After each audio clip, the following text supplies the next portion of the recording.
مرحبا أهلا النوادي. Assalamualaikum warahmatullahi wabarakatuh.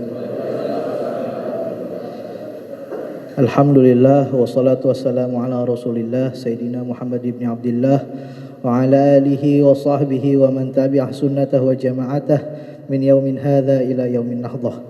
Allahumma shalli wa sallim wa barik alaih. Jamaah sekalian yang dirahmati oleh Allah Subhanahu wa taala, setelah rangkaian pembacaan qasidah tadi, kita lanjut ke agenda Isra Mi'raj berikutnya, yaitu pembacaan ayat suci Al-Quran oleh Saudara Khalid Nagara. Kepada beliau kami persilahkan.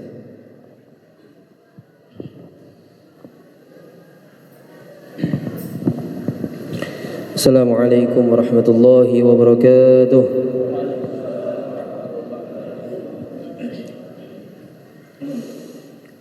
A'udzu billahi minasy syaithanir rajim.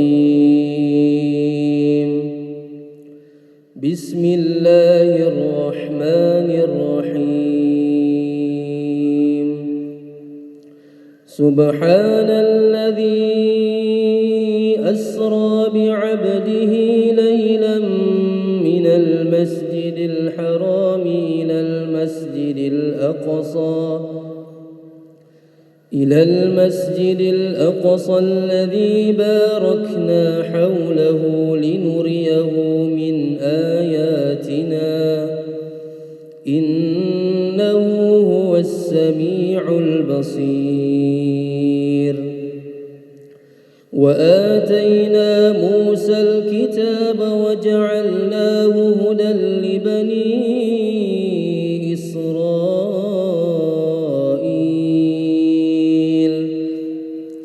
ألا تتخذوا من دوني وكيلا ذرية من حملنا مع نوح إنه كان عبدا شكورا. وقضينا إلى بني إسرائيل في الكتاب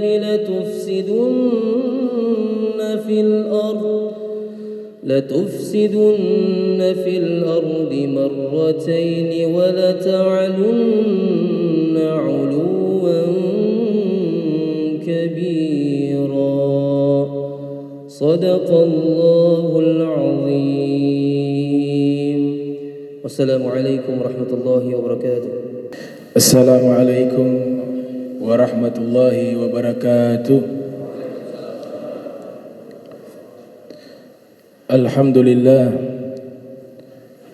الحمد لله الذي وكفى ثم الصلاة والسلام على النبي المصطفى وعلى آله وأصحابه أهل الصدق والوفاء وبعد. سبحانك لا علم لنا إلا ما علمتنا إنك أنت العليم الحكيم. ربي اشرح لي صدري ويسر لي أمري واحلل عقدة من لساني يفقه قولي وسدد لساني واهد قلبي بحق سيدنا محمد صلى الله عليه وسلم. يا من هو في علوه كائن، يا من هو في فعل حميد، يا من هو في مجده متين. اللهم أكرمنا بنور الفهم وأخرجنا من ظلمات الوهم وارزقنا فهم النبيين وحفظ المرسلين وإلهام ملائكة المقربين. ربنا زدنا علما وفهما وعقلا يا أكرم الأكرمين بحق سيدنا محمد خاتم الأنبياء والمرسلين. يا رحمن يا رحيم. وصلى الله على سيدنا محمد وعلى آله وصحبه وبارك وسلم والحمد لله رب العالمين. Alhamdulillah, puji syukur kehadirat Allah, salawat dan salam senantiasa kita curahkan kepada junjungan mulia Nabi kita tercinta Sayyiduna wa Maulana wa Habibuna wa Qurratu A'yunina Maulana Muhammad ibn Abdullah beserta segenap keluarga beliau, sahabatnya dan umatnya. Yang saya muliakan, saya hormati para sesepuh, para habaib, para asatizah, seluruh jamaah yang hadir di masjid yang dimuliakan Allah Subhanahu wa taala, Masjid Al-Amin. Mudah-mudahan Allah taala ampunkan dosa kita, diterima amal kita, diberikan kita istiqamah fi ta'ah wal ibadah. Al-Fatihah. Ar-Rahmanir-Rahim. Maliki yaumiddin. Iyyaka na'budu wa iyyaka nasta'in. Shiratal ladzina an'amta 'alaihim waladdallin. Amin. Ada seorang ulama besar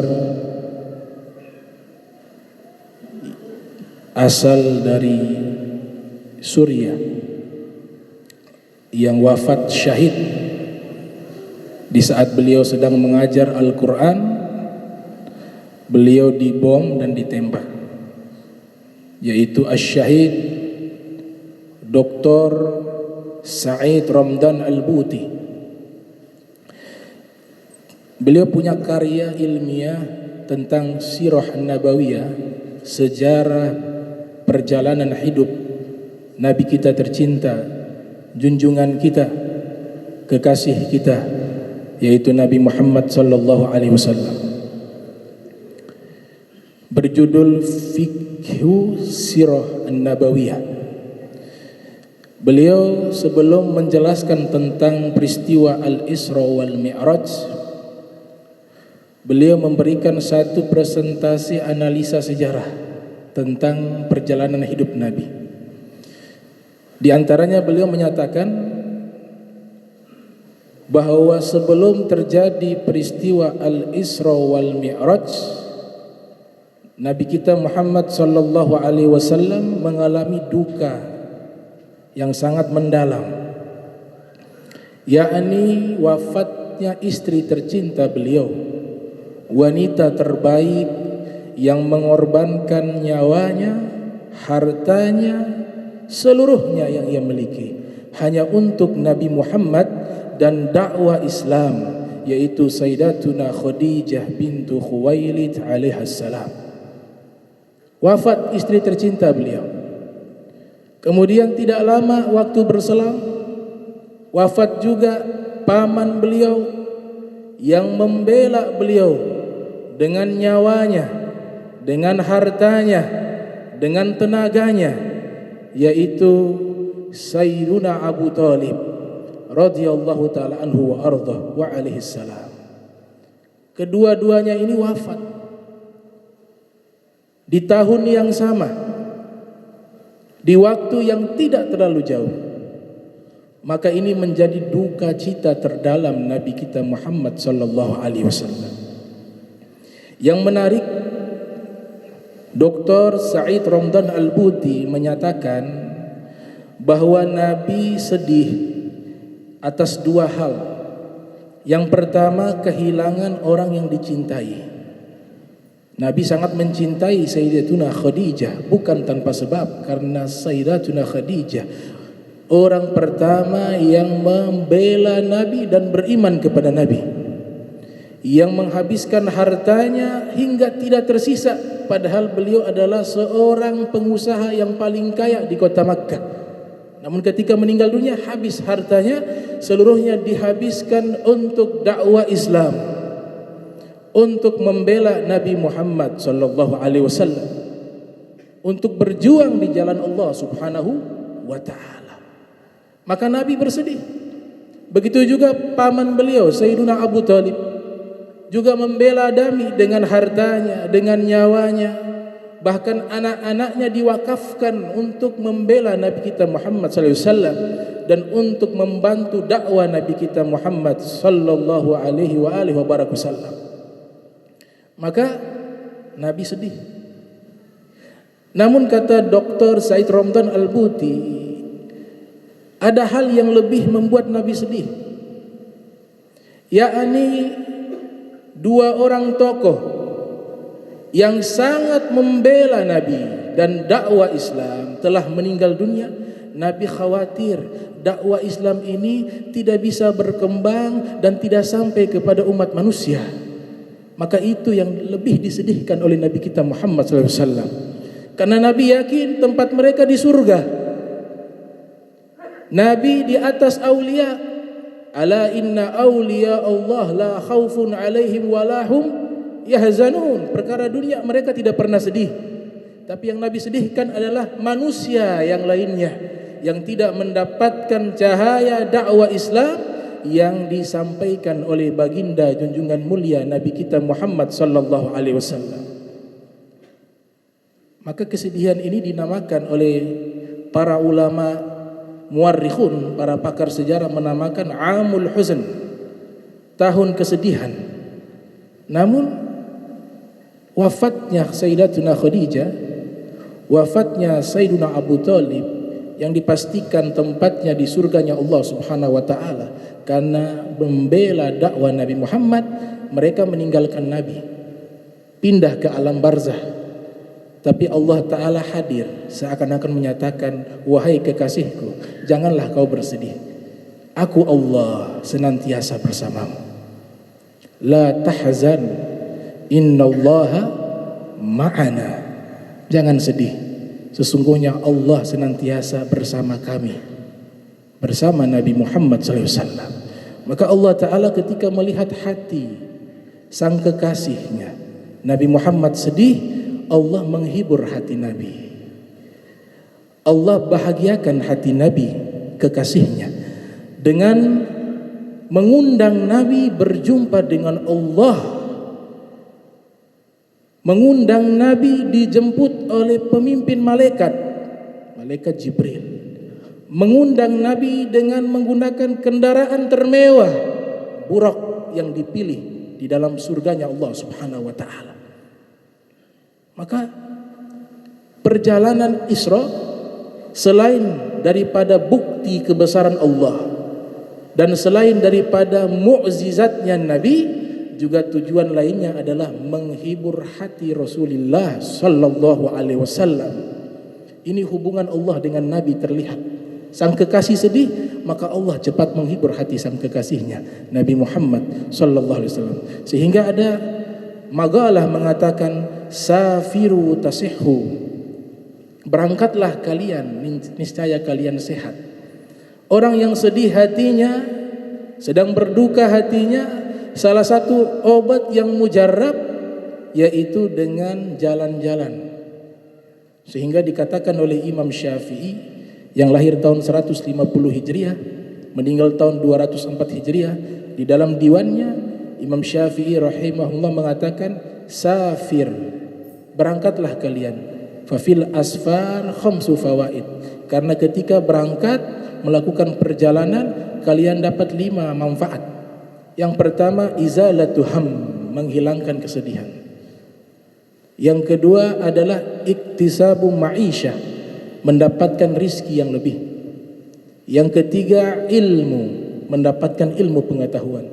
Yang keempat, adab, mendapatkan adab dan sopan santun. Dan yang kelima, suhbatul majidi, mendapatkan kawan yang mulia.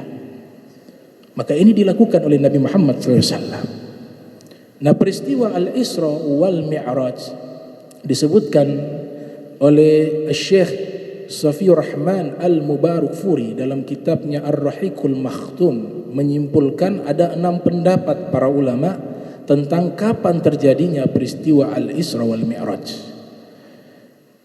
Di antaranya ada yang menyatakan bahwa peristiwa Al-Isra wal Mi'raj terjadi di bulan suci Ramadan. Itu pendapatnya seorang ahli tafsir bernama Abu Ja'far Muhammad Ibnu Jarir At-Tabari yang lahir tahun 224 Hijriah, meninggal tahun 310 Hijriah. Beliau menyatakan terjadi di bulan Ramadan. Kemudian ada ulama lainnya yang menyatakan bahwa peristiwa Al-Isra wal Mi'raj terjadi pada tanggal 27 Rabiul Awal, tepatnya 5 tahun setelah Nabi diangkat menjadi Rasul, di usia 45 tahun. Itu pendapatnya Al-Imam An-Nawawi dalam kitab Rawdatut Talibin. Beliau nyatakan, yang lahir tahun 631 Hijriah, meninggal 676 Hijriah. Juga pendapatnya Imam Qurtubi, yang lahir tahun 600 Hijriah, meninggal 670 atau 671 Hijriah. Ada juga sebagian ulama mengatakan bahwa peristiwa Al-Isra wal Mi'raj terjadi 1 tahun sebelum Nabi hijrah. Itu pendapatnya seorang muhaddits, allamah kabirah, Syekh Yahya bin Abi Bakar Al-Amiri, yang lahir tahun 816 Hijriah, meninggal 893 Hijriah, dalam kitabnya Bahjatul Mahafil wa Bugyatul Amafil. Kemudian ada ulama yang menyatakan peristiwa tersebut terjadi pada tanggal 27 Rajab, 10 tahun setelah kenabian, yaitu pendapat seorang ulama bernama Al-Allamah Mansur Furi. Dan ini juga dikuatkan oleh pendapatnya Al-Hafiz Ismail bin Umar ibn Kathir, yang lahir tahun 700 Hijriah, meninggal tahun 774 Hijriah, dalam kitab Sirah Nabawiyah beliau, yang menyatakan bahwa 10 tahun setelah kenabian kemudian terjadi peristiwa Al-Isra wal Mi'raj. Juga dikuatkan oleh Ibnu Abdul Bar yang menyatakan 10 tahun setelah kenabian kemudian terjadilah peristiwa Al-Isra wal Mi'raj. Peristiwa Al-Isra wal Mi'raj pernah dialami oleh seluruh para nabi lainnya. Namun berbeda, nabi-nabi lainnya mengalami hal tersebut lewat mimpi. Sedangkan Nabi kita Muhammad sallallahu alaihi wasallam mengalami peristiwa Al-Isra wal Mi'raj itu 2 kali. Yang pertama lewat mimpi, dan yang kedua di alam realita, di alam yang nyata. Sehingga Allah Subhanahu wa taala memulai peristiwa tersebut dengan surat yang namanya Al-Isra, yang isinya mengkisahkan peristiwa Al-Isra-nya Nabi kita Muhammad SAW dengan ucapan, dengan firman Subhana Maha Suci Allah, Subhana Maha Suci Allah. Al-Imam Al-Alusi Al-Baghdadi, beliau seorang mufti di Baghdad, pengarang tafsir Ruhul Ma'ani fi Tafsir Qul Azim wa Sabil Mathani, yang lahir tahun 1217 Hijriah, wafat pada tahun 1270 Hijriah. Beliau menyebutkan dalam tafsirnya, kalimat subhanallah itu juga menunjukkan apabila terjadi satu peristiwa yang menakjubkan, maka kalimat yang biasa diucapkan oleh orang-orang yang ada di Arab di zaman terdahulu itu mereka mengucapkan subhanallah. Artinya Allah Ta'ala sebelum menginformasikan kepada kita tentang peristiwa Al-Isra, Allah telah memulai bahwa ini peristiwa yang dahsyat, yang tidak pernah terjadi sepanjang peradaban manusia. Hanya diberikan secara khusus peristiwa tersebut kepada Nabi kita Muhammad sallallahu alaihi wasallam. Dinukilkan ada seorang sahabat namanya Tolha. Dia bertanya kepada Nabi, sa'altu Rasulullah sallallahu alaihi wasallam an tafsir subhanallah. Saya bertanya kepada Nabi Muhammad sallallahu alaihi wasallam tentang tafsiran kata subhanallah. Kemudian Nabi menjawab, tafsiran makna dari kalimat subhanallah adalah tanzihun lillah an kulli su, mensucikan Allah dari segala keburukan. Al-Imam Ali ibn Abi Thalib karramallahu wajhah, sebagaimana yang disebutkan oleh Syekh Abdul Qahir Al-Baghdadi dalam kitabnya Al-Farqu Bainal Firaq, mengatakan innallaha ta'ala khalaqal arsya izharan likudratihi wala makanan lidhatihi. Sesungguhnya Allah Subhanahu wa taala menciptakan arsy itu untuk menunjukkan kekuasaannya, bukan sebagai tempat tinggal. Inilah makna subhanallah, mensucikan Allah dari tempat.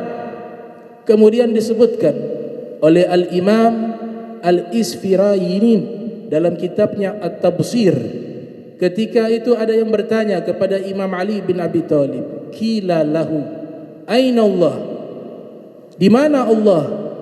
Maka Imam Ali menjawab, innal ladzi ayyana aina fala yuqalu lahu aina. Sesungguhnya Allah Subhanahu wa taala yang menciptakan di mana, maka tidak layak mengatakan Allah di mana. Kemudian orang kedua datang bertanya, wa qila lahu kaifa Allah? Bagaimana Allah? Wujudnya seperti apa? Kemudian Imam Ali menjawab, innal ladzi kayyafa kaifa fala yuqalu lahu kaifa. Sesungguhnya Allah Subhanahu wa taala yang menciptakan bagaimana, maka tidak layak mengatakan Allah bagaimana. Doa yang sama dimunajatkan oleh Al-Imam Ali Zainul Abidin Ibn Husain alaihi salam.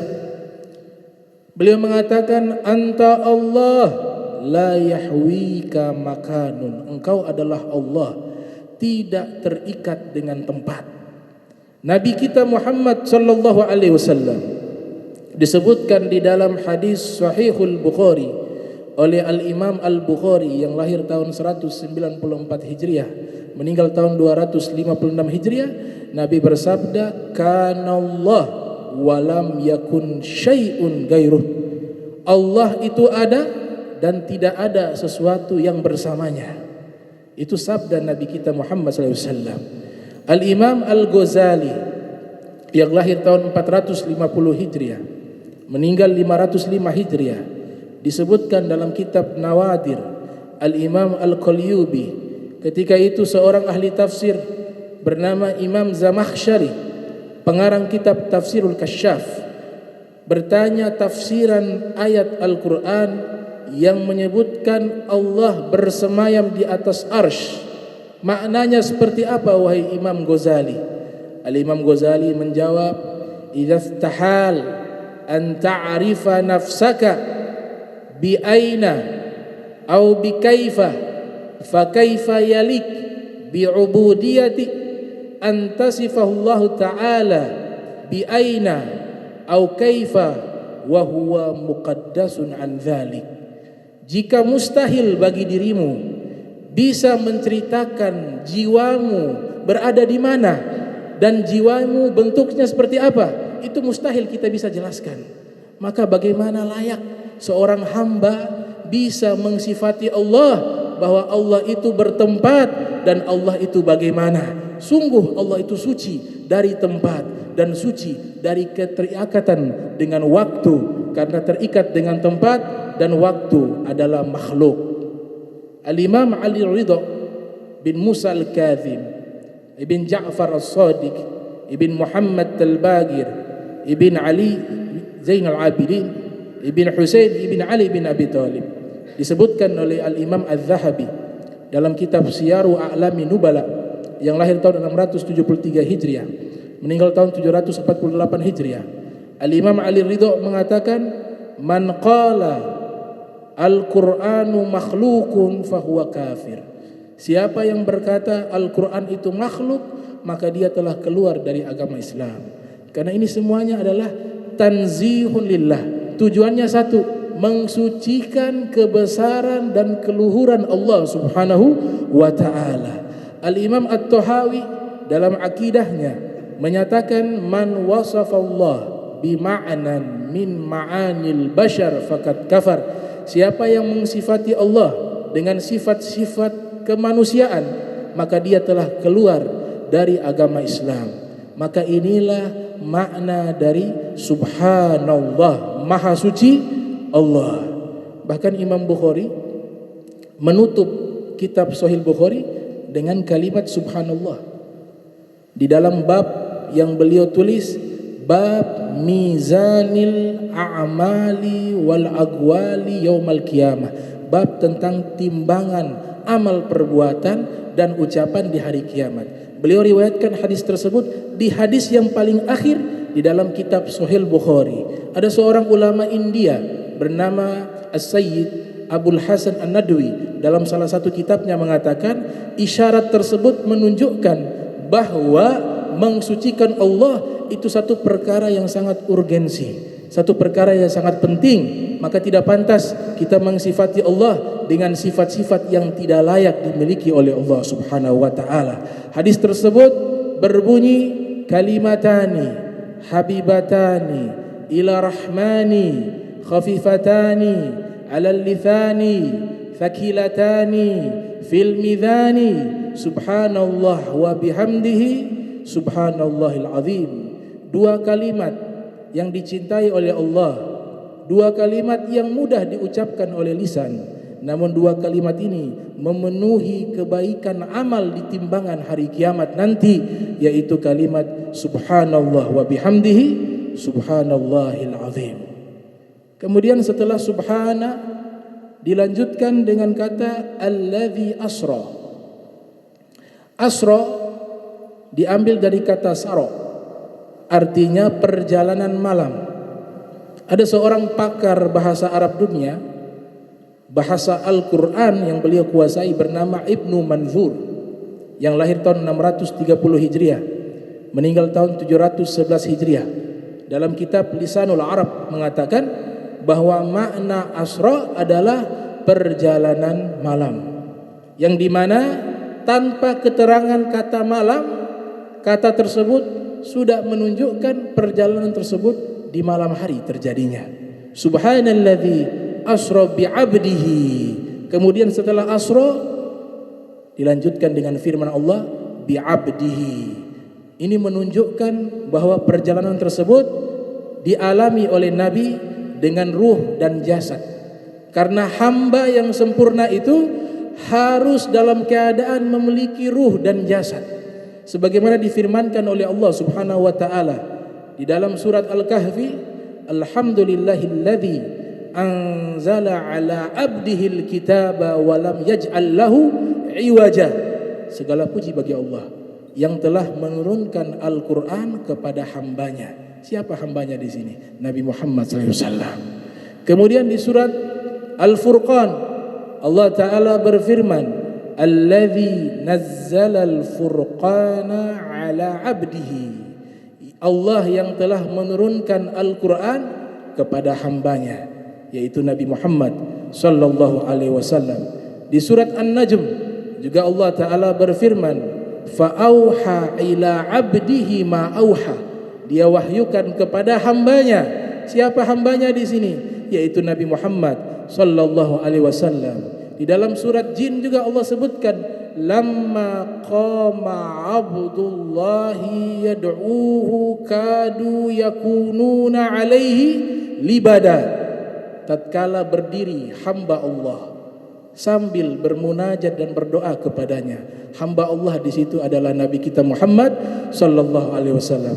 Maka dari ayat tersebut menunjukkan ketika kalimat hamba yang digunakan, maka itu menunjukkan secara jasad dan ruh, bukan lewat mimpi, bukan hanya ruh saja, tapi peristiwa ini Nabi alami dalam keadaan yaqzatan, sadar, dan dalam keadaan nyata dengan ruh dan jasad. Makna kedua, kata hamba atau hamba Allah itu menunjukkan pangkat Nabi kita Muhammad SAW. Karena tidak ada pangkat yang lebih tinggi di sisi Allah melainkan pangkat hamba Allah. Namun pangkat ini begitu tinggi jika yang mengakui Allah. Kalau kita hanya mengakui sebagai hamba Allah, belum tentu Allah mengakui kita sebagai hambanya. Berbeda dengan Nabi Muhammad SAW. Allah sebutkan Nabi Muhammad adalah hamba Allah, adalah hambanya. Maka ini derajat tertinggi, sebagaimana dikutip oleh As-Sayyid Ahmad Dardiri dalam kitabnya Qissatul Mi'raj dari seorang ulama bernama Abu Ali Daqqaq, mengatakan laisa syai'un asyrafa minallahi subhanahu wa ta'ala minal ubudiyah. Tidak ada sesuatu pangkat yang lebih mulia dari sisi Allah Subhanahu wa taala, melainkan pangkat itu adalah pangkat penghambaan kepada Allah, pangkat menjadi hamba Allah Subhanahu wa taala. Kemudian setelah bi'abdihi, ya, subhanalladzi asra bi'abdihi laila. Kenapa Allah tambahkan lagi kata laila? Padahal kata asra sudah menunjukkan malam, untuk menunjukkan satu mukjizat bahwa peristiwa tersebut terjadi bukan sepanjang malam, tapi hanya sekian menit dari malam tersebut. Yang tadinya perjalanan masiratu syahr, di zaman tersebut perjalanan dari Makkah menuju Palestina membutuhkan waktu 1 bulan, kurang lebih 15.000 kilometer. Tapi Nabi bisa tempuh dalam waktu yang sangat singkat, sehingga Al-Imam Alusi mengatakan bitankirihi ala taqlili muddatil isra. Kata laila dinakirahkan dengan maksud menunjukkan bahwa peristiwa Isra wal Mi'raj tersebut terjadi hanya dalam waktu sekian menit, hanya dalam waktu sesaat di malam hari, bukan seluruh malam. Dalam ayat Al-Quran, wa minal laili fatahajjat, sebagian malam tahajudlah kalian, bukan seluruh malam. Maka kata ini yang digunakan oleh Allah Subhanahu wa taala.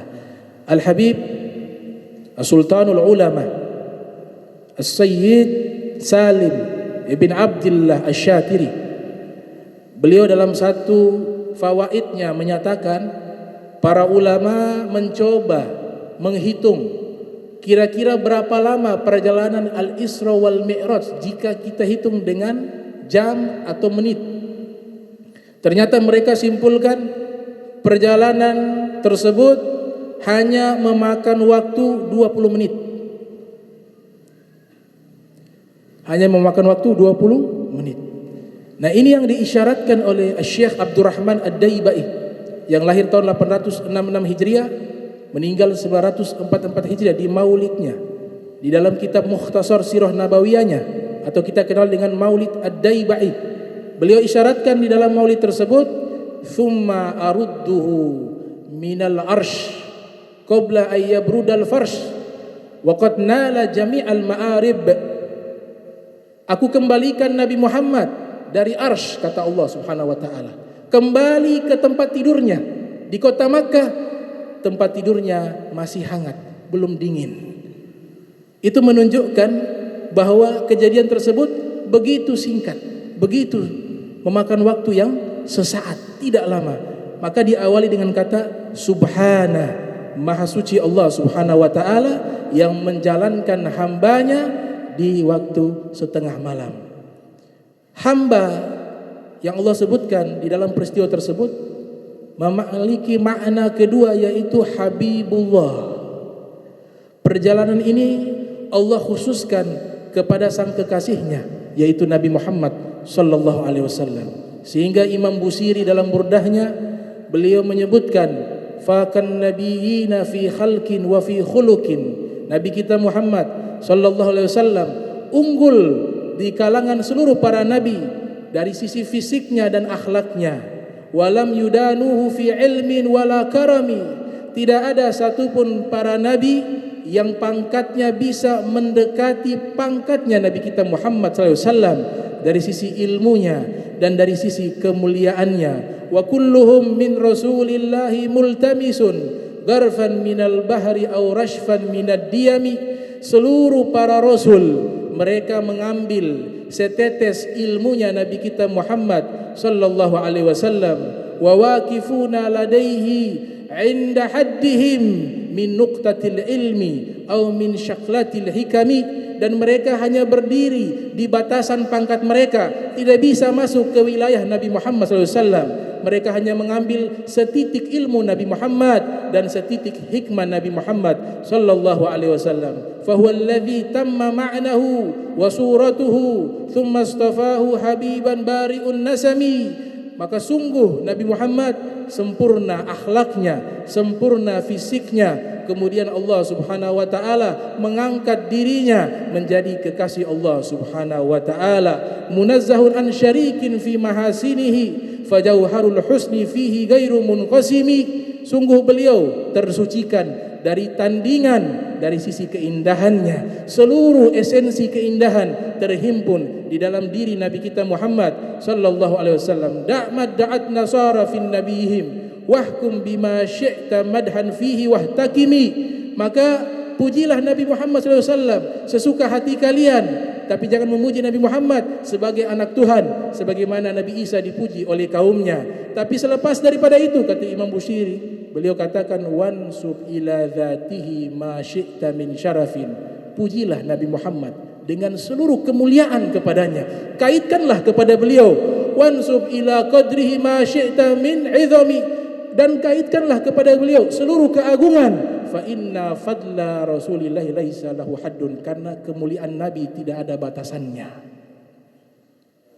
Fa yu'bira anhu natikun bifami, bahkan lidah yang paling fasih sekalipun jika ingin memuji Nabi Muhammad dengan pujian yang luar biasa, dengan imajinasi yang begitu tinggi, maka tidak akan mampu membongkar dan mengungkap kemuliaan Nabi kita Muhammad sallallahu alaihi wasallam. Bagaimana tidak mulia? Allah namanya selalu digandengkan dengan nama Nabi Muhammad. Di arsy-Nya Allah, sebagaimana hadis dinukilkan oleh Imam Tabrani dalam Mu'jamnya, yang lahir tahun 260 Hijriah, meninggal tahun 360 Hijriah. Juga Al-Imam Hakim yang lahir tahun 321 Hijriah, meninggal 405 Hijriah, dalam Mustadraknya menceritakan Nabi Adam berdoa kepada Allah, Allahumma inni as'aluka bihaqqi Muhammadin illa ghafartali. Ya Allah, aku meminta kepadamu ampunan dengan hak, dengan pangkat Nabi Muhammad sallallahu alaihi wasallam, agar engkau ampuni aku. Kemudian Allah Ta'ala bertanya, ya Adam, kaifa arafta Muhammadah? Pertanyaannya Allah bukan karena Allah tidak tahu, tapi Allah ingin menunjukkan kepada Nabi Adam siapa sosok Nabi kita Muhammad sallallahu alaihi wasallam. Karena Allah bertanya, kaifa arafta Muhammadan walam akhluqhu? Bagaimana engkau kenal Nabi Muhammad padahal aku belum menciptakannya, wahai Adam?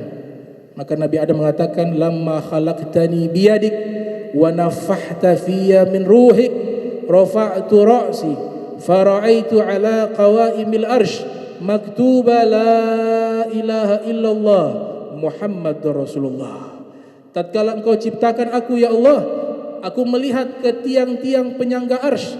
Ternyata di situ ada tulisan, yang isi tulisan tersebut la ilaha illallah Muhammadur Rasulullah. Fa'alimtu annaka lam tudif ismaka ila ismihi illa ahabba khalqi ilaik. Maka saya yakin tidak ada satu nama yang jika disandarkan kepada namamu melainkan pasti ia kekasihmu. Kemudian Allah Ta'ala menjawab, sodakta ya Adam, engkau benar wahai Adam. Innahu la ahabbu khalqi ilayya. Nabi Muhammad adalah makhluk yang paling aku cinta. Itsa'altani bihaqqihi ghafartu lak. Kalau kau berdoa membawa nama Nabi Muhammad, aku akan ampuni dosamu. Laula Muhammad ma khalaqtuk. Kalau bukan karena Nabi Muhammad, aku Allah tidak akan menciptakan engkau wahai Adam. Tertulis nama Nabi Muhammad di arsy-Nya Allah. Bahkan di pintu-pintu surga tertulis nama Nabi Muhammad. Daun-daun dalam surga tertulis nama Nabi Muhammad. Di kepalanya malaikat tertulis nama Nabi Muhammad. Di kepala dan jidatnya bidadari tertulis nama Nabi Muhammad SAW. Sebagaimana dijelaskan oleh Al-Imam Ibnu Zawzi Al-Bughdadi dalam kitabnya, dan juga oleh Ibnu Taimiyah di dalam kitabnya. Luar biasa. Ini yang dimaksud apa? Wa rafa'na laka dzikrak. Kami tinggikan namamu. Ada kitab tafsir berjudul Soffatut Tafasir, karya Syekh Dr. Syekh Ali Sobuni.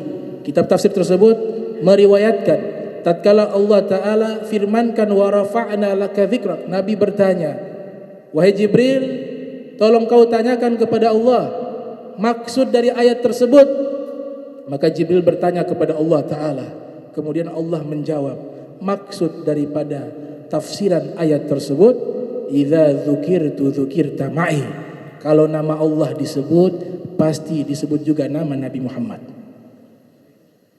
Oleh sebab itu, ketika seorang ingin masuk ke dalam agama Islam, dia wajib mengucapkan syahadatain, 2 kalimat syahadat. Asyhadu an la ilaha illallah wa asyhadu anna Muhammad Rasulullah.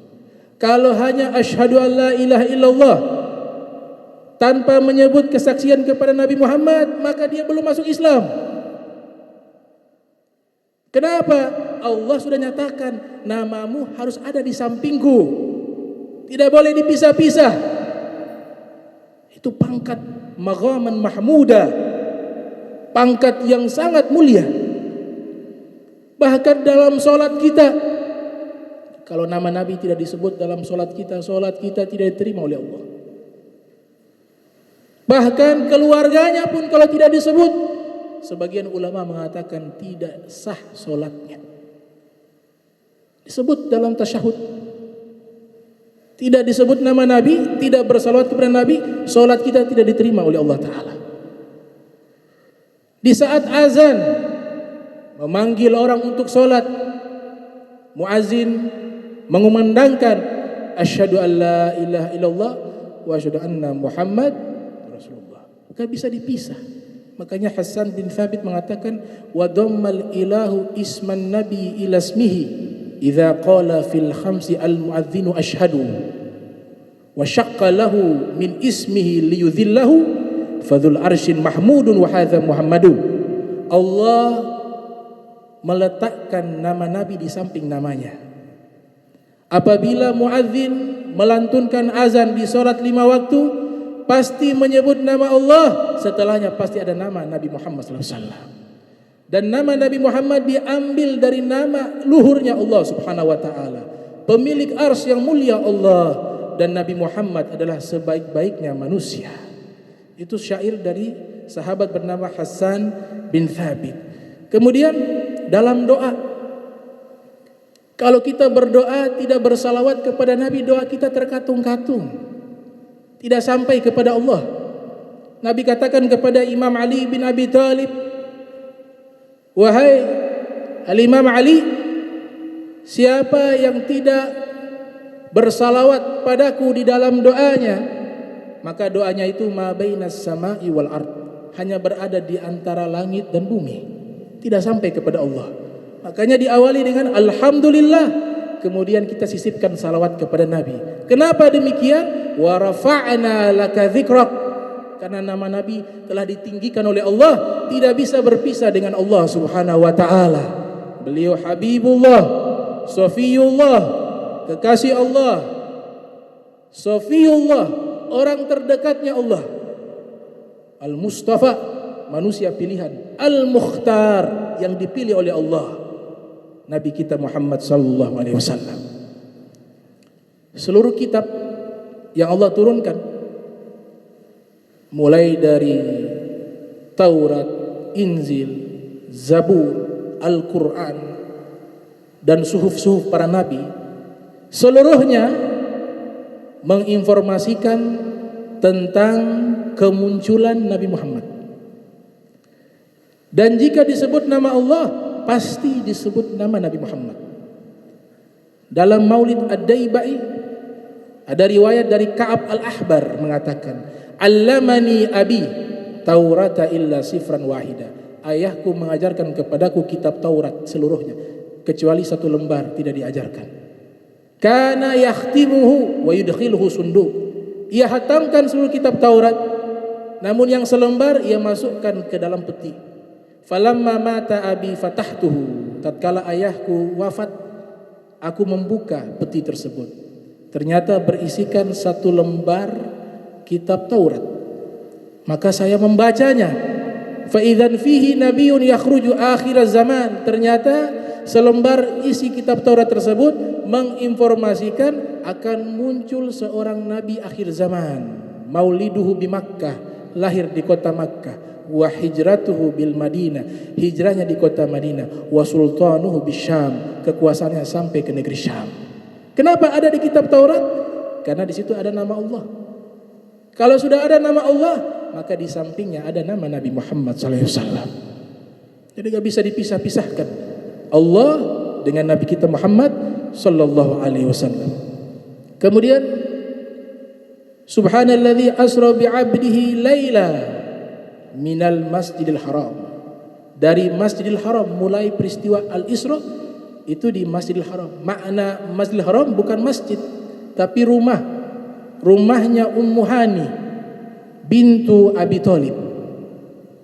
Rumah beliau sebagaimana yang diilustrasikan oleh Syekh Al-Allamah Al-Muhaddis Yahya bin Abi Bakar Al-Amiri. Beliau mengatakan rumahnya Ummu Hani itu letaknya berada di antara air Zam-Zam dan Maqam Ibrahim. Itu rumahnya Ummu Hani. Nabi tidur di situ.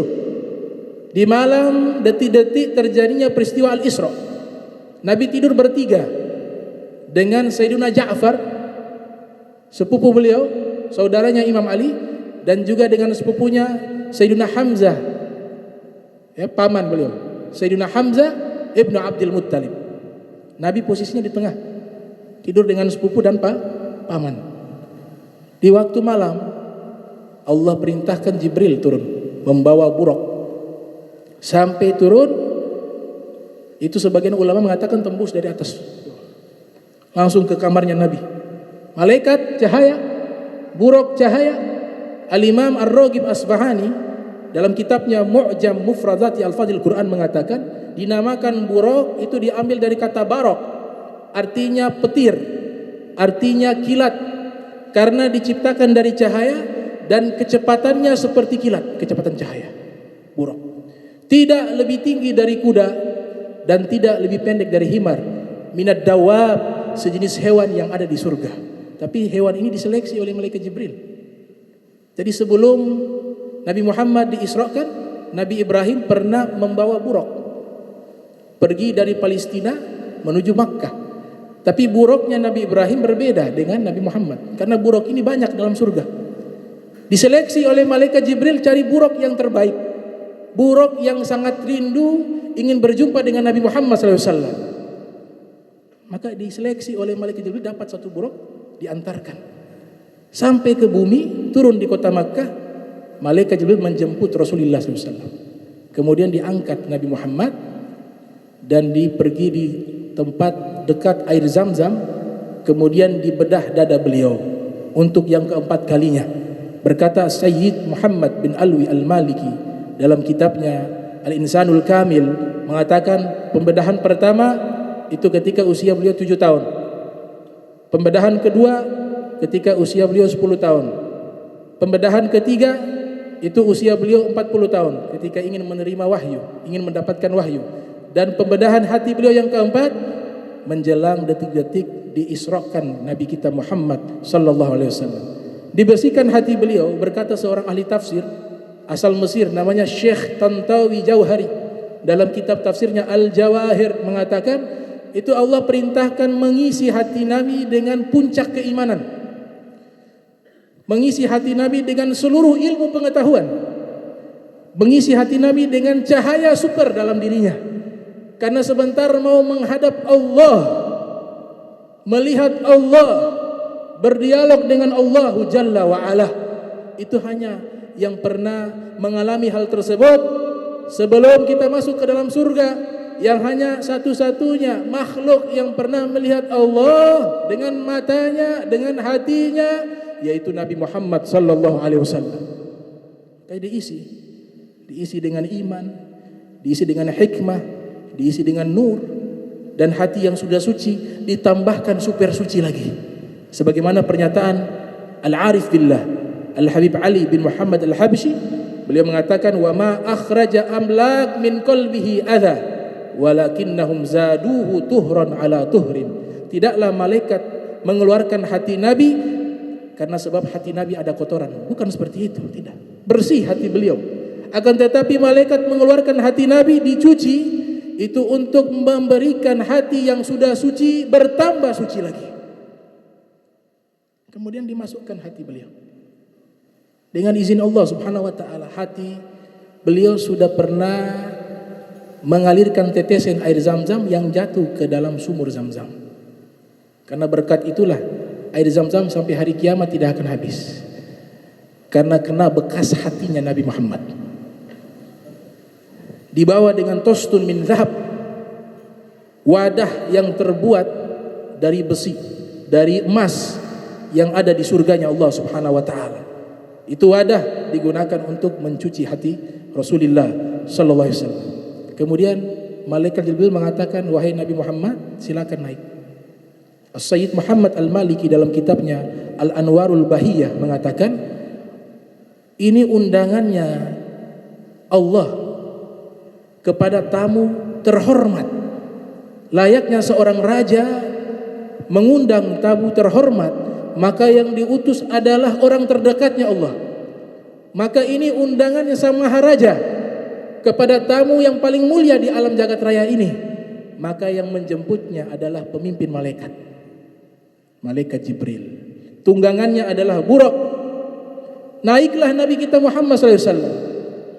Diceritakan oleh Abul Qasim As-Suhaili yang lahir tahun 508 Hijriah, meninggal 581 Hijriah, dalam kitabnya Ar-Raudul Unf.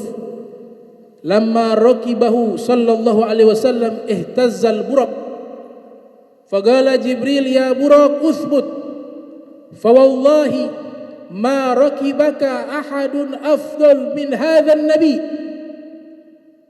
Tatkala Nabi naik, di atas punggungnya buraq, buraq berguncang, buraq berontak. Maka malaikat Jibril mengatakan, wahai buraq, usbut, diam. Engkau tidak tahu siapa yang naik di atasmu. Sayyidul Kaunain, Sayyidul Sakalain. Wahai buraq, ketahuilah, tidak ada seorang pun yang lebih mulia dari Nabi ini, yaitu Nabi Muhammad, yang pernah menaiki engkau. Maka buraq pun terdiam. Para ulama menjelaskan kenapa buraq ia berguncang, kenapa buraq dia bergoyang, kenapa buraq dia berontak. Itu sebenarnya berontak karena bahagia. Saking senangnya buraq ditunggangi oleh pemimpin para nabi, para rasul. Saking senangnya buraq mendapatkan kehormatan bisa ditunggangi oleh sebaik-baiknya makhluk di alam jagat raya ini, Nabi kita Muhammad sallallahu alaihi wasallam. Maka dia berguncang, maka dia berontak sebagai ekspresi rasa bahagia atas kehormatan yang Allah berikan kepadanya, bisa menjadi tunggangannya Nabi Muhammad sallallahu alaihi wasallam. Sama dengan Gunung Uhud. Nabi ketika naik di Gunung Uhud berguncang, bergetar Gunung Uhud. Nabi katakan, ya Uhud uthbut, wahai Gunung Uhud, diam. Inna alaika nabiyya, di atasmu ada Nabi Muhammad. Wasiddiq, ada Abu Bakar Siddiq. Wasyahidain, ada dua orang syahid, Sayyidina Umar wa Utsman. Wa Ali, dan di atasmu ada Ali bin Abi Thalib. Maka Gunung Uhud diam. Itu yang dikatakan oleh Nabi, Uhud Jabal. Gunung Uhud adalah gunung. Yuhibbuna wa nuhibbuh. Dia cinta kepadaku dan aku Nabi Muhammad cinta kepadanya. Jadi benda-benda mati mencintai Nabi Muhammad SAW. Kemudian perjalanan dimulai. Rute pertama yang dilewati oleh Nabi dari rute perjalanan Isra-nya Nabi Muhammad SAW dikisahkan oleh Sayyid Muhammad bin Alwi Al-Maliki dalam kitabnya Wahwa bi Ufuqil A'la, dan juga dalam kitabnya Qissatul Mi'raj karya Sayyid Ahmad Ad-Dardiri. Rute pertama yang disinggahi oleh Nabi adalah kota Yathrib, yang kita kenal saat ini dengan kota Madinatul Munawwarah. Syekh Yaqut Al-Hamawi, seorang pakar geografi dunia, dalam kitabnya Mu'jamul Buldan, kamus nama-nama kota, mengatakan kota tersebut dinamakan Yathrib karena orang pertama yang tinggal di tempat tersebut namanya Yathrib. Yang pertama kali tinggal di kota tersebut namanya Yathrib. Makanya diberikan nama tempat itu namanya Yathrib. Turun Nabi, inzil sholli, turunlah solat. Nabi turun, Nabi solat 2 rakaat. Kemudian malaikat Jibril menjelaskan, wahai Rasulullah, ini tempat hijrahnya engkau. Berangkat lagi menuju ke Madian. Sampai di Madian, inzil ya Rasulullah, sholli rak'atain. Turun ya Rasulullah, salatlah 2 rakaat. Nabi salat di kota Madian.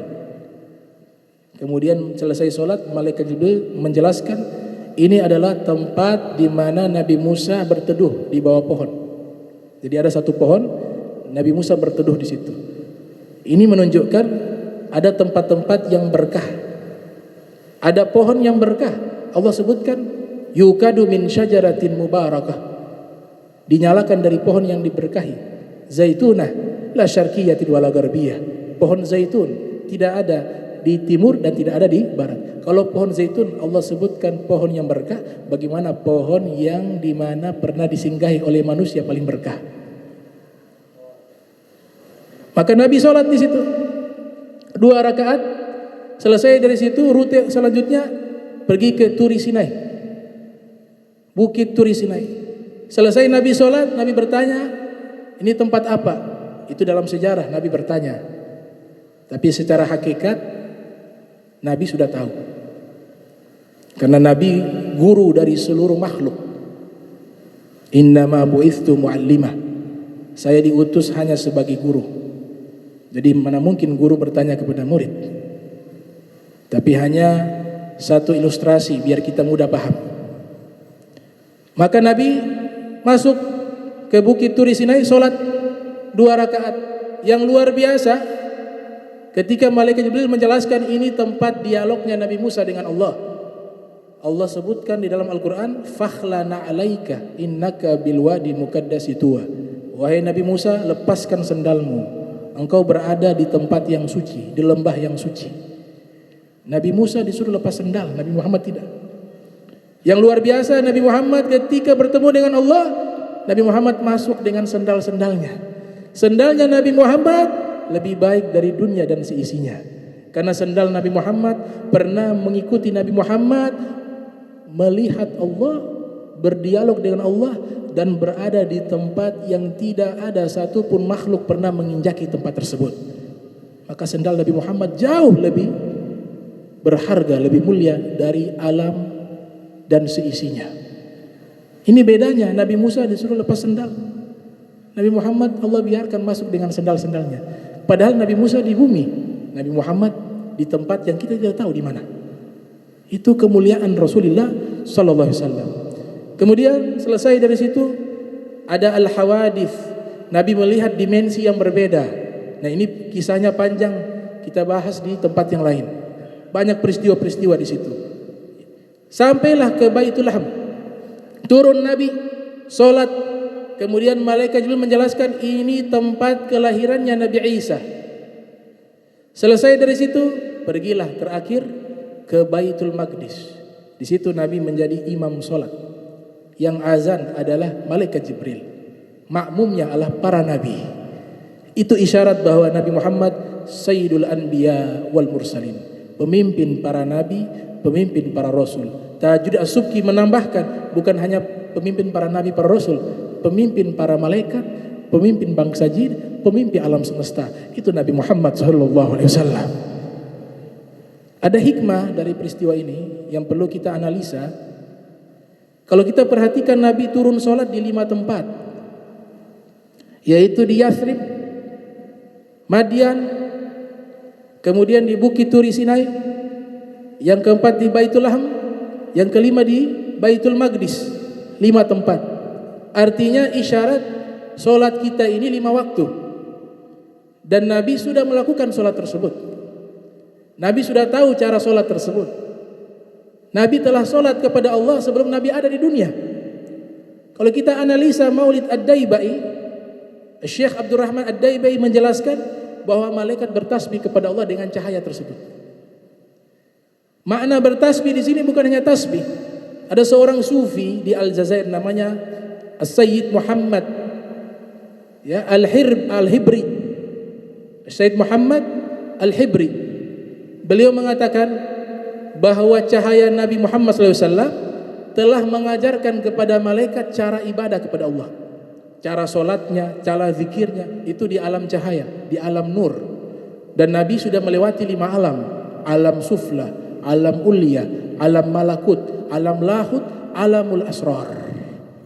alam bawah, alam atas, alam malaikat, alam arwah, dan alam rahasia yang tahu hanya Allah.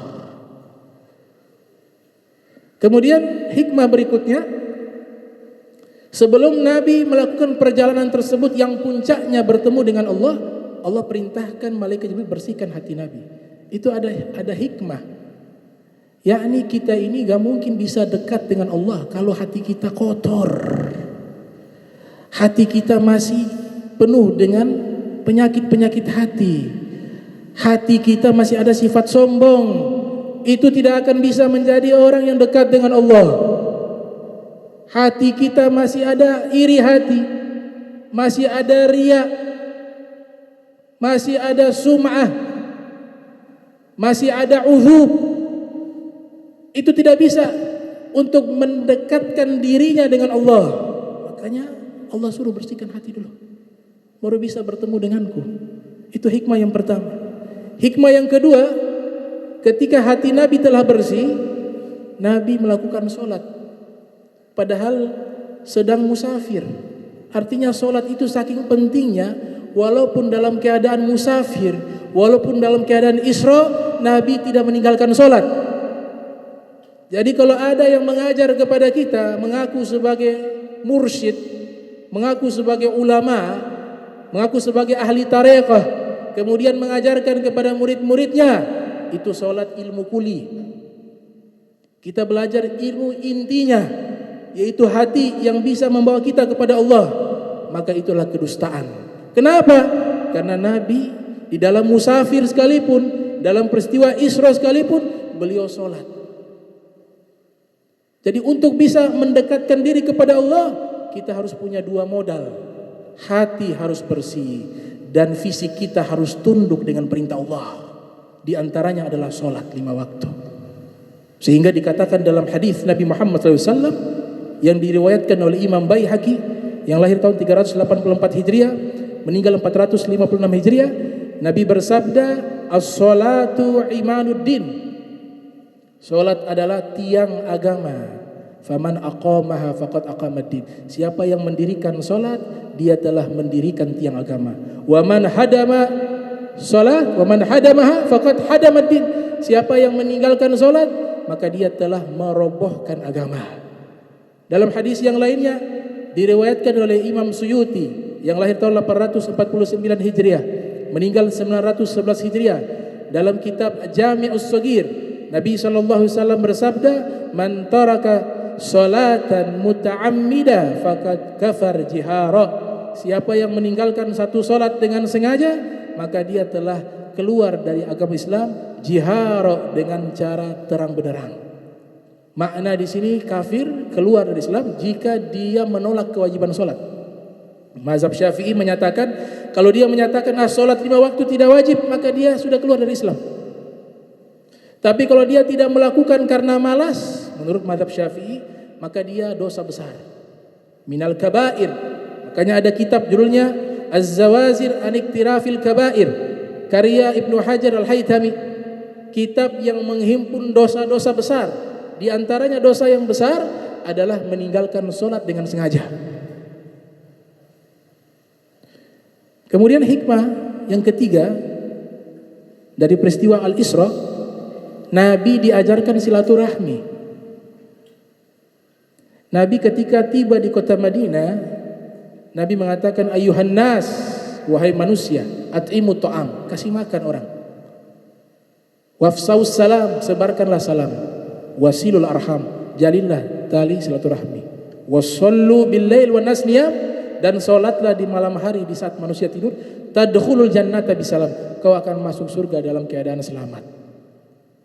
Ternyata kalau kita menelusuri sejarah, Nabi punya kakek buyut Nabi Ismail. Ayah Nabi Ismail adalah Nabi Ibrahim. Nabi Ibrahim punya anak Nabi Ishak.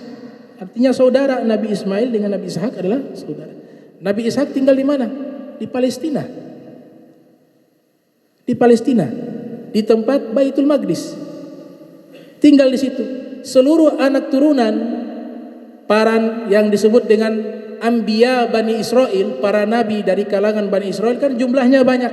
seluruhnya itu dia punya kakek buyutnya bersambung kepada Nabi Ishak bin Ibrahim. Artinya Nabi Muhammad SAW masih punya hubungan genetika dengan Nabi Ishak yang ada di Palestina. Allah ajarkan, ayo silaturahmi, itu familimu. Makanya berangkat Nabi Muhammad dari Makkah, beliau singgah ke tempat yang dimana ada hubungan nasab, ada hubungan darah sampai kepada Nabi Ibrahim. Maka Nabi mengunjungi. Ini hikmahnya, diantaranya diperintahkan kita silaturahmi khususnya bagi kerabat dekat. Kemudian ketika Nabi tiba di masjid namanya Masjidil Aqsa, itu Imam Bagawi dalam tafsirnya mengatakan Masjidil Aqsa maknanya adalah Baitul Maqdis. Nabi sholat. Nah ini peristiwa Al-Isra sampai di sini. Peristiwa Al-Isra sampai di sini. Al-Isra peristiwa yang wajib kita imani karena Allah ceritakan secara sharih dengan jelas. Bahkan suratnya dinamakan dengan surat peristiwa tersebut, surat Al-Isra. Maka tidak boleh kaum muslimin mengingkari peristiwa tersebut. Nah setelah dari situ baru ada peristiwa kedua, yaitu Al-Mi'raj, naiknya Nabi ke langit. Naiknya Nabi ke langit. Surat yang digunakan dan menjelaskan secara isyarat, bukan secara sharih. Isyarat itu surat An-Najm. Wan najmi idza hawa wa ma dhalla sahibukum wa ma ghawa wa ma yantiqu anil hawa in huwa illa wahyun yuha. Ini surat ini isyaratnya menceritakan peristiwa Al-Mi'raj. Al-Imam Ja'far Shadiq bin Muhammad Al-Baqir yang lahir tahun 83 Hijriah, meninggal 148 Hijriah. Beliau ketika menafsirkan ayat tersebut sebagaimana dikutip dalam tafsir Ruhul Ma'ani, beliau mengatakan wan najmi, demi bintang, itu artinya adalah wa Muhammad, demi Nabi Muhammad. Idza hawa ay nuzuluhu minas sama'i lailatal mi'raj, apabila turun, demi bintang apabila turun, demi Nabi Muhammad ketika turun dari langit di malam mi'rajnya beliau. Itu penafsiran Imam Ja'far Shadiq. Beliau naik ke langit pertama, bertemu Nabi Adam. Hikmah yang terkandung pertemuan dengan Nabi Adam di langit pertama, karena di tahun pertama hijrah Nabi diusir dari kota Makkah. Sama seperti Nabi Adam diusir dari surga turun ke dunia. Nabi Adam mengatakan marhaban bin Nabi Saleh wa ibni Saleh, selamat datang wahai putra yang soleh, wahai Nabi yang soleh. Karena Nabi Adam Abul Bashar, bapaknya manusia. Seluruh nasab manusia pasti bersambung kepada Nabi Adam, bukan bersambung kepada monyet. Maka dikatakan marhaban itu sunnah. Kalau ada tamu yang datang ke rumah kita, kita gunakan sunnah tersebut. Ahlan, marhaban, ekspresi bahagia, ekspresi senang. Tamu membawa rizki, tamu membawa berkah, tamu menghilangkan dosa kita. Ketika dia datang ke rumah kita, keluar dari rumah kita, dosa kita dibawa olehnya, kemudian Allah hapus dosa kita. Maka marhaban, kata Izzuddin Abdissalam, bahwa hukumnya sunnah. Selesai beliau di langit pertama, naik langit kedua, bertemu dengan Nabi Yahya wa Isa. Di dalam kitab Wa huwa bil ufuqil a'la menyebutkan di langit kedua ada dua nabi, tapi seluruh langit itu ada satu nabi. Hikmahnya apa? Karena tidak boleh langit itu kosong. Nanti Nabi Isa akan turun ke dunia. Kalau Nabi Isa turun ke dunia, maka ada cadangannya Nabi Yahya yang mengisi langit. Kemudian hikmah daripada pertemuan Nabi di langit kedua, yaitu di tahun 2 Hijriah Nabi direncanakan mau dibunuh oleh orang-orang Yahudi, dan itu hal yang sama terjadi kepada Nabi Yahya dan Isa. Hanya Nabi Yahya terbunuh sebagai syahid, Nabi Isa diangkat oleh Allah Subhanahu wa taala ke langit. Naik langit ketiga, Nabi sallallahu alaihi wasallam bertemu dengan Nabi Allah Yusuf. Nabi Yusuf ketika Nabi memandang wajahnya begitu indah, Nabi katakan, Allah berikan kepadanya nisfal jamal, separuh keindahan, kata Nabi Muhammad SAW. Ulama ahli hadis menambahkan, kalau Nabi Yusuf diberikan separuh keindahan, kalau Nabi Muhammad diberikan kullal jamal, seluruh keindahan. Dalam Al-Quran dikisahkan Nabi Yusuf alaihissalam ketika beliau keluar di hadapan wanita-wanita, kawan-kawannya Zulaikha, sebagaimana dikutip dalam tafsir Ruhul Bayan dan juga dalam tafsir Al-Baydawi. Itu mereka tidak sadar, terbius dengan ketampanan wajah Nabi Yusuf. Di saat itu mereka memegang pisau dan ada buah yang dipotong. Karena ketika sedang memotong, tiba-tiba Nabi Yusuf muncul. Mereka semuanya terbius dan terpesona dengan ketampanan Nabi Yusuf. Akhirnya yang mereka potong bukan buah, tapi jari-jari mereka. Dan mereka tidak merasakan sakit. Allah ilustrasikan dalam Al-Quran, wa qatta'na aydiyahunna. Mereka bukan sekali potong, tapi berulang-ulang kali mereka mengiris-iris jari mereka, tidak merasakan sakit daripada teriris pisau tersebut, karena sudah terbius dengan ketampanan Nabi Yusuf. Itu baru separuh keindahan. Bagaimana dengan seluruh keindahan? Kulal jamal. Nah, saking sempurnanya Nabi Muhammad, saking sempurnanya Nabi Muhammad, saking indahnya Nabi Muhammad, dari golongan laki-laki dan golongan perempuan tidak ada yang mampu menatap wajah Nabi dengan tatapan yang lama. Tiap kali melihat tertunduk. Kalau Nabi Yusuf, para wanita masih sempat melihat wajahnya karena masih ada fitnah syaitania di situ. Tapi Nabi Muhammad dibungkus dengan nur jalaliyah, cahaya keagungan, sehingga ketampanan beliau tidak disusupi oleh syaitan, membuat seluruh yang melihatnya tertunduk, tidak terlintas benak untuk menatap wajah beliau dan terjerumus dalam dosa. Maka dibungkus dengan haibatu jalaliyah, semuanya tertunduk di hadapan wajah Nabi Muhammad sallallahu alaihi wasallam. Abu Hurairah mengatakan, ma raaitu ahsana min wajhi Rasulillah. Saya belum pernah melihat wajah yang lebih indah seperti wajah Nabi Muhammad. Ka'anna syamsa tajri fi wajhihi, seakan-akan matahari itu bersinar di wajahnya. Fa idza dhahika yatala'la, kalau beliau tersenyum muncul sinaran cahaya. Wa wajhuhu kal qamari lailatal badr, dan wajahnya lebih indah daripada rembulan.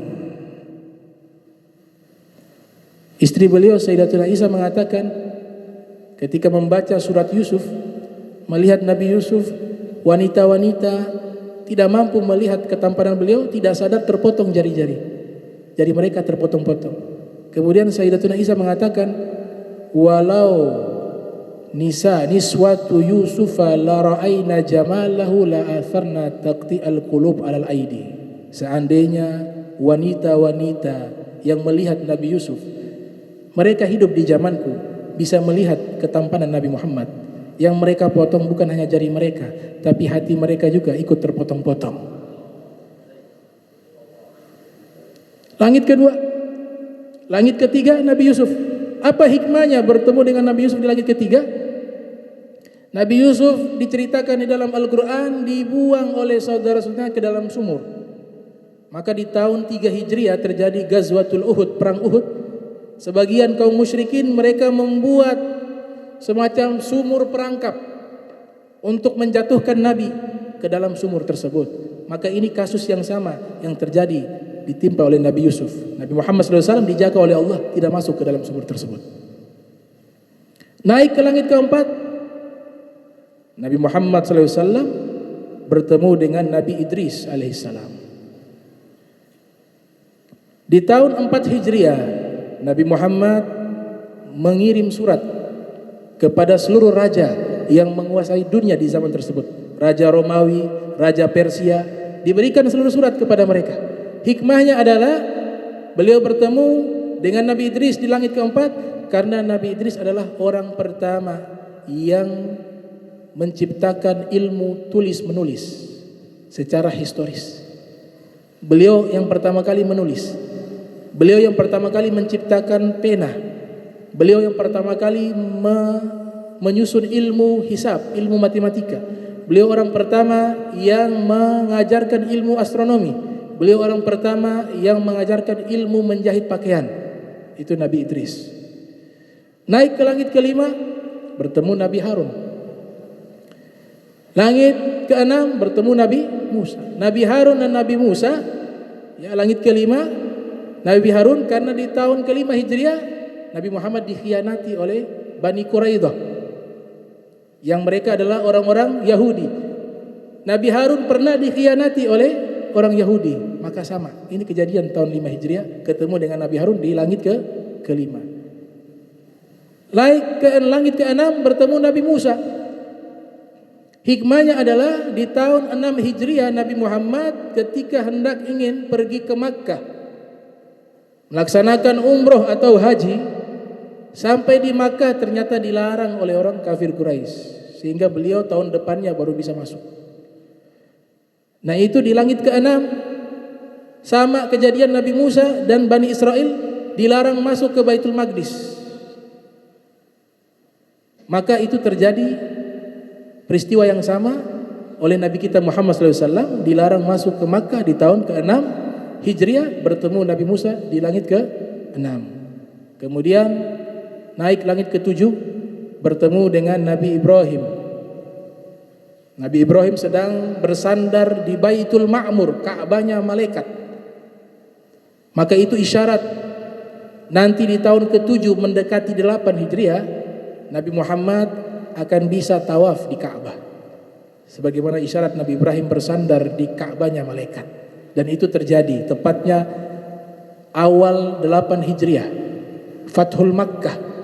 Perjalanan tersebut itu khilaf di kalangan para ulama, ada yang mengatakan tahun 7 Hijriah, ada yang mengatakan tahun 8 Hijriah. Maka Nabi sampai di situ, di langit ke-7. Nah, hikmah dari langit ke-1 sampai ke-7, bahwa sebelum Nabi naik ke langit, Nabi sholat di Baitul Maqdis. Artinya sholatnya kita itu punya tingkatan. Ada yang sholatnya tingkatan langit ke-1, ada yang kedua, ada yang ketiga, ada yang keempat, ada yang kelima, ada yang keenam, sampai ke-7 saja, tidak bisa lebih. Kalau sudah sampai ke-7, itu sholatnya para aulia. Namanya sholatul muqarrabin. Ada kitab berjudul Sholatul Muqarrabin, sholatnya para wali, karya Al-Habib Hasan bin Soleh Al-Bahar.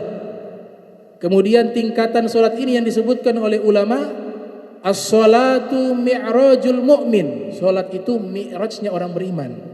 Artinya solat itu dia ada tingkatan, ada level, seperti langit ke-1 sampai langit ke-7. Sehingga Syekh Abu Bakar bin Salim punya kitab berjudul Mi'rajul Arwah wa Manhajul Waddah, tentang mi'rajnya ruh manusia ketika dia berada dalam sholat. Itu. Jadi tingkatan. Nabi sampai ke-7. Naik lagi ke-8. Jadi ke-7 ini khusus orang-orang khusus, para nabi, para rasul, para aulia, dia dibawa sedikit. Kalau sudah 8, inda sidratil muntaha, sampai ke sidratil muntaha. Di situ levelnya hanya Nabi Muhammad. Sidratil muntaha. Nabi mendengar sorirul kalam, pena yang menulis seluruh peristiwa yang akan terjadi, yang sudah terjadi dan belum terjadi. Di Lauhil Mahfuz, penanya Nabi mendengar itu, koresannya. Kemudian naik lagi ke tingkatan ke-9, namanya mustawa. Malaikat Jibril masih mengikuti Nabi Muhammad. Naik lagi ke arsy-Nya Allah Subhanahu wa taala. Sampai di arsy-Nya Allah Subhanahu wa taala, Nabi melihat tulisan di tiang-tiang penyangga arsy. Nabi katakan dalam tafsir Durrul Mansur, disusun oleh Imam Suyuti, lamma urija bi ra'aitu ala saqil arsy maktuba la ilaha illallah Muhammadur Rasulullah bi ali ayatuhu.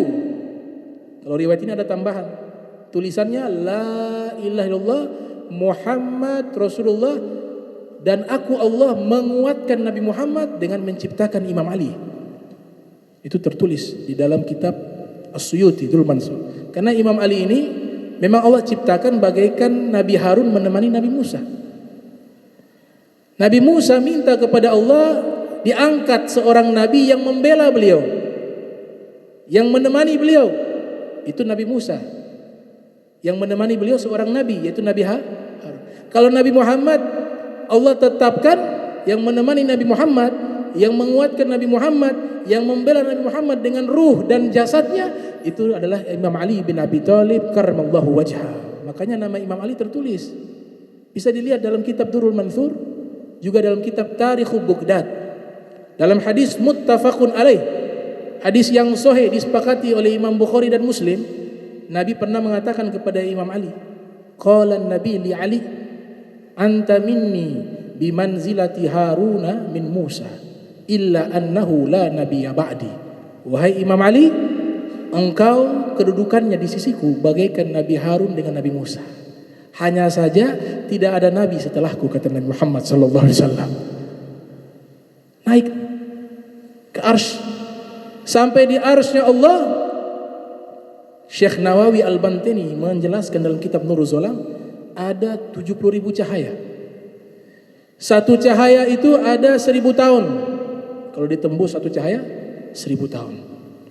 Nah, sebelum naik ke cahaya tersebut, malaikat Jibril menampakkan wujud asli di hadapan Nabi dengan 600 sayap. Satu sayap timur dan barat. Kalau beliau pukulkan sayap di bumi, itu seluruh bumi tertutup. Satu sayapnya ada 600 sayap. Nabi melihat wujud asli malaikat Jibril 2 kali. Di saat beliau terima wahyu pertama kali, dan yang kedua kali di saat berada di Sidratul Muntaha. Sebagaimana dijelaskan oleh Ibnu Qayyim dalam kitabnya Zadul Ma'ad fi Hadi Khairil Ibad yang lahir tahun 651 Hijriah. Masuk Nabi di cahaya tersebut. Jibril mundur. Malaikat Jibril mundur. Nabi lihat, wahai Jibril, ayatruku khalilu khalila. Apakah pantas seorang kekasih meninggalkan kekasihnya? Tidakkah ikut bersamaku? Kata malaikat Jibril, ya Rasulullah, in taqaddamta ikhtaraqta wa in taqaddamtu ihtaraqtu. Cahaya ini kalau engkau lewati, engkau bisa tembus. Tapi kalau saya akan hancur terbakar dengan cahaya tersebut. Jadi cahaya Nabi luar biasa. Yes, dalam kitab Futuhatul Makkiyah, Ibnu Arabi mengatakan, seluruh alam semesta ini termasuk malaikat, bangsa jin, manusia, kata Ibnu Arabi dalam kitab Al-Futuhatul Makkiyah beliau, itu diciptakan dari percikan cahaya Nabi Muhammad. Masuk Nabi Muhammad ketika pertama kali menatap Allah, Allah tegaskan dalam Al-Quran, ma kadzibal fuadu ma ra'a. Engkau lihat itu tidak ada kedustaan, benar-benar nyata engkau melihat Allah. Ma kadzibal fuadu ma ra'a. Para ulama membuat syair, likullin nabiyyin khassahu bi fadilatin. Seluruh para nabi Allah berikan keistimewaan. Wa khassa bi ru'yahu nabiyya Muhammada. Tapi keistimewaan melihat Allah hanya Allah berikan kepada Nabi Muhammad. Fala aina fid dunya tarahu. Tidak ada satu mata yang ketika ia hidup di dunia pernah melihat Allah. Siwal Mustafa idh kana bil qurbi ufrida. Kecuali Al Mustafa Nabi Muhammad sallallahu alaihi wasallam, karena begitu dekatnya ia dengan Allah Subhanahu wa taala. Ketika melihat Allah, Nabi merasakan seperti mimpi. Begitu indahnya Allah taala. Akhirnya Nabi mengucapkan salam, at-tahiyyatu mubarakatuh salawatut thayyibatu lillah. Aku ucapkan salam penghormatan kepada Allah Subhanahu wa taala. Allah menjawab, assalamu alayka ayyuhan nabiyyu wa rahmatullah. Aku Allah berikan salam juga kepada engkau wahai nabiku yang tercinta, Nabi Muhammad sallallahu alaihi wasallam. Nabi ingat kepada umatnya yang ada di bumi. Ya Allah, jangan lupa salam juga kepada hamba-hamba yang soleh. Assalamu alayna wa ala ibadillahi sholihin. Bisa bayangkan Nabi di situ, di tempat yang tidak pernah ada satu makhluk ada di situ, melihat Allah, terhipnotis dengan keindahannya, tapi masih ingat kepada kita. Masih ingat kepada kita yang di bumi. Nabi lagi di langit, di atas langit, di tempat yang tidak ada seorang pun yang tahu. Nabi mengatakan, ya Allah, jangan lupa kasih salam juga kepada hamba-hambamu yang soleh. Maka Allah menjawab, assalamu alaina wa ala ibadil sholihin. Kemudian Nabi menjawab, asyhadu an la ilaha illallah. Ya Allah, aku bersaksi tiada Tuhan selain Allah. Allah menjawab, wa asyhadu anna Muhammadar Rasulullah. Aku Allah bersaksi, engkau adalah utusanku. Engkaulah hambaku yang sebenarnya. Engkaulah kekasihku yang sebenarnya. Ini dialog yang maha dahsyat antara Allah Jalla wa Ala dengan kekasihnya Nabi Muhammad SAW. Maka ars berguncang tidak kuat menahan ini dialog yang maha agung. Malaikat yang memegang arsy Allah sudah tidak mampu memikul arsy Allah. Maka malaikat bersalawat kepada Nabi Muhammad, Allahumma sholli ala sayyidina Muhammadin, dan keluarga Nabi Muhammad, wa ala ali sayyidina Muhammad. Maka ars itu pun terhenti. Maka ini hadiah dari Allah kepada kita. Setiap kali kita sholat, kita bacakan doa tersebut. Ini antara dialog Nabi kita Muhammad dengan Allah Subhanahu wa ta'ala. Mudah-mudahan Allah Ta'ala kumpulkan kita dengan Nabi kita Muhammad SAW. Mudah-mudahan sebelum kita meninggal dunia, kita pernah menatap wajah Nabi walaupun lewat mimpi, walaupun sekali. Amin ya rabbal alamin. Allahumma jam'ana hadza jam'a marhuma wa tafarraqna min ba'di tafarraqa ma'zuma wa la tajal minna wa la minna syaqiyya wa la mahruma. Allahumma nadhih qulubana 'ani ta'alluqi biman dunak waj'alna min qaumin tuhibbuhum wa yuhibbunak. Subhanaka wa bihamdika asyhadu an la ilaha illa anta astaghfiruka wa atubu ilaik. Ya Allah, ampunkanlah dosa kami ya Allah. Bersihkan kami dari dosa, sucikan hati kami ya Allah, istiqomahkan kami ya Allah, berikan kami khusyuk dalam ibadah kami ya Allah, berikan air mata ini menetes karena dosa kami ya Allah. Ampunkan dosa orang tua kami ya Allah yang sudah meninggal, saudara-saudara kami yang sudah meninggal dunia, ampunkan dosa mereka ya Allah. Berikan kami husnul khatimah ya Allah, jauhkan kami dari segala fitnah ya Allah, kumpulkan kami bersama kekasih-Mu ya Allah, Nabi Muhammad SAW dengan para aulia, para salihin. Amin ya rabbal alamin. Rabbana atina fid dunya hasanah wa fil akhirati hasanah wa qina adzabannar wadkhilna jannata ma'al abrar ya aziz ya ghaffar ya rabbal alamin. Wa sallallahu alaihi Muhammadin wa ala alihi wa sahbihi wa barik wa sallam. Wa lakum minkum wassalamu alaikum warahmatullahi wabarakatuh. Jemaah sekalian, dengan berakhirnya mau'izah hasanah dan doa dari Habib Abdurrahman bin Kamil As-Sagaf tadi, maka berakhir pula seluruh rangkaian acara peringatan Isra Mi'raj kita. Mari kita sholat Isya bersama.